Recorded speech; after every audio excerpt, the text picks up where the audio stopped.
Hi, today I'm going to talk about what I think mindfulness is and what mindfulness isn't. Welcome to my conversation about chasing bliss and the philosophy of non-avoidance. Hi, my name is Dr. Jim Porter. I'm a licensed mental health counselor in the state of Florida. Google me if you want to know more. So, a very smart person once said to me, or maybe has said it to me several times, every human being is addicted to the same thing: feeling pleasure and avoiding pain. Now, evolutionarily, that is corroborated by what we understand about human beings and our motivations. We're very complex people, so we're not always operating in the pleasure principle versus the avoiding pain principle, but it is true about so much that we do. So, the philosophy of non-avoidance is the concept that you are present to everything, that you experience the experience, no matter what that experience is like. So, how is that like mindfulness or meditation? It all depends on what you think mindfulness and meditation are. I will say for sure that many people seek in mindfulness an amazing an amazing experience of oneness with the universe, a sense of supreme safety, of unity with God, moksha, nirvana, in short, bliss. Several people have even advised others by saying, follow your bliss and you can't go wrong. One person who said that was Joseph Campbell, who I think was a very smart person, very studied in Jungian philosophy, but I think that is a misleading statement. Now, I can confess that I myself have been tempted to commit the act of chasing bliss. I can tell you that I was once a regular meditator, stopped for a long time, and am a regular meditator again. And I remember I read a lot of books, I read a lot of scriptures from various religious traditions, and one thing I remember is the concept that once you hit a certain threshold, you will become enlightened, awakened, and you will not be subject to the whims of nature and the whims of circumstance, and your emotions will be steady, and you will be happy, at peace, unified with the entirety of existence, and permanently blissful.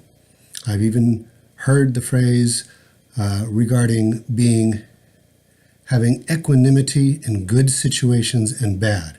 And what that seems to be implying is that you can feel the same way no matter what's thrown your way. And I chased that for months, years maybe. And that's probably why I bottomed out on meditation. But then I started to progress, and I started to do more research, and I started to work with more clients, and I started to progress as a psychotherapist. And I learned that there is a certain type of mindfulness, of presence, that is very different, and it doesn't necessarily feel good all of the time. So the philosophy of non-avoidance, as I talk about it most of the time, is this: that we are enriched by real life, that there are certain unavoidables in life. Good and bad things will happen. Also, that we are a biological system, and a biological system doesn't operate like a machine. It's gushy, and it has so many things that can happen.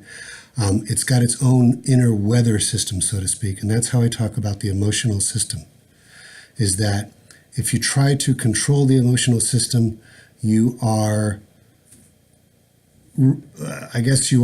trying to do the impossible. And so I wrote myself a few notes to remind myself of the sections and how I'm going to talk about this. So I did find bliss. I meditated and I found bliss more than once. I was one with the universe, it seemed. An actual sensation experience of being supremely united with the creator of existence. And I think many of you can testify to having had that feeling. But what I've learned, and it all depends on your spirituality, is that in one sense, that feeling can be caused by neurological activity within us, which is perhaps for some a letdown. But for me, it reminded me that I needed to broaden my definition of spirituality. The dualistic idea of spirituality is that there is a material world and there's a spiritual world. The monistic idea of spirituality, whenever monism admits to a spirituality or allows a spirituality, is that for me, my monistic definition of it does not matter if there is a separate material world from a spiritual world. It doesn't matter if the world is one thing only spiritual or one thing only material. It's that it is one thing. It's the thing that I've been dealing with, and it's the thing that I'm a part of. And its beauty and aliveness comes from the variety that's available to us, the unpredictability that's mixed in with the predictability, and the fact that we cannot tell what's coming down the line for us, which gives us the experience of hope if we look at it a certain way. Now, this is not an easy decision to make. This is not something that you just spontaneously decide. But what I'm saying is we tolerate our emotions as best we can. Instead of trying to seek a particular emotion, when we feel a sense of fear or terror, we go ahead and we look at that terror and we breathe right through it. And we say, this feels horrible. This feeling feels bad. This is not necessarily the feeling I would have decided to have right now. I may not even know why I'm having this feeling. I may not even know what this feeling means, but I have to accept this feeling because otherwise I will push it aside. And what I believe what happens when we push any feeling aside is we start to mess up the emotional system's behavior inside. And then we get stuck in certain emotional patterns, up to and including complete emotional numbness. We can also have certain restricted emotional patterns like silence and aggression patterns, where one moment you're keeping it all together and the next moment you explode. We can have uncontrolled emotions where we're weeping for no reason and it's very disruptive. And so I think if we disrupt the emotional system by trying to feel the way we think we should feel, or by automatically reacting to our feelings, by taking actions to sort of comfort, or by believing our feelings, like when the feeling of fear comes up, we actually believe there's something out there to fear. We don't know that. So we can think these things through after a while, but what we need to do, I think, is pause and experience the emotions within. If that's very difficult for you, I suggest exercises to get used to paying attention to body sensations. Exercises just like a mental body scanning. And sometimes there's even touch exercises you can do. I mean, they're that simple. You touch your body and notice the sensations. You go on a walk and notice the change in your internal stimulation level. We pay attention to our feelings just in the sense or body sensations, because over time you'll start to see them as the same thing. And you'll start to see how they literally color your world. And I mean literally, meaning they change how your eyes see, has been shown. They change how your ears hear, how your skin feels, how your nose smells, and what's left over? I can't remember. How your tongue tastes things. So what I'm saying is that first blissful experience was addictive. Like that sense of having cocaine, I imagine would feel to somebody who truly falls in love with it. And I personally experienced wanting it again and again and being extremely disappointed about the fact that it didn't come easy or it didn't come at all. But what I noticed was when I started to pay attention to my inner pain, my inner giggles, my inner worries, my inner blues, my inner feelings of wanting to cry, my inner sense of disgust and nausea, any feeling in the rainbow, if I paid attention to it, it was likely to process through to other feelings eventually. And so I stopped making the goal, I want to feel better.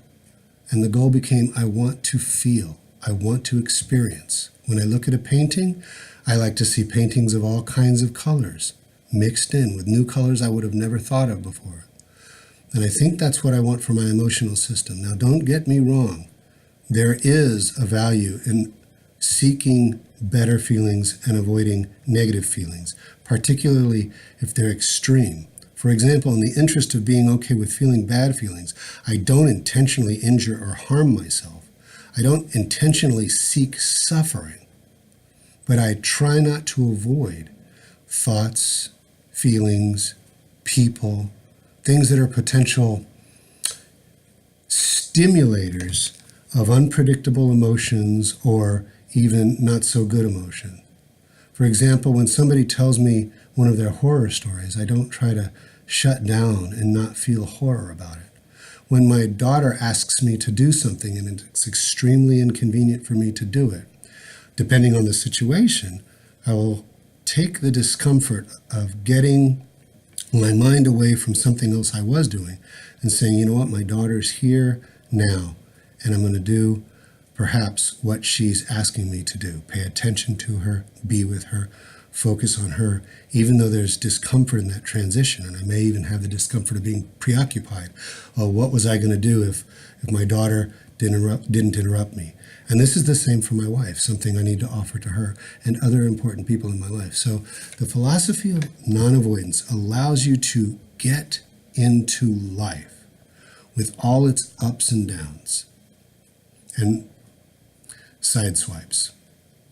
We tolerate them, and that makes us available for when the wheel spins around again and wants to bring us that bliss or that nice little feeling we get from chilling out, or the feeling of love at first sight, or true, pleasant sexual arousal.